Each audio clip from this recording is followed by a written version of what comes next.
गुब्बारे। ये गुब्बारे कौन लाया?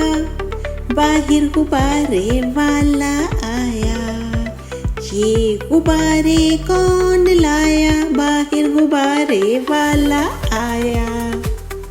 मुझे चाहिए, मुझे चाहिए, मुझे चाहिए, मुझे चाहिए नीले गुब्बारे सारे।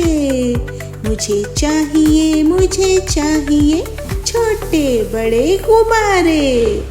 बच्चों, क्या आपको गुब्बारों से खेलना पसंद है?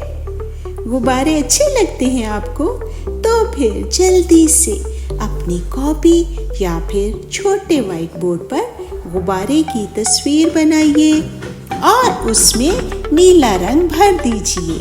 और मुझे ये बताइए कि इस वीडियो में कितने बच्चे हैं?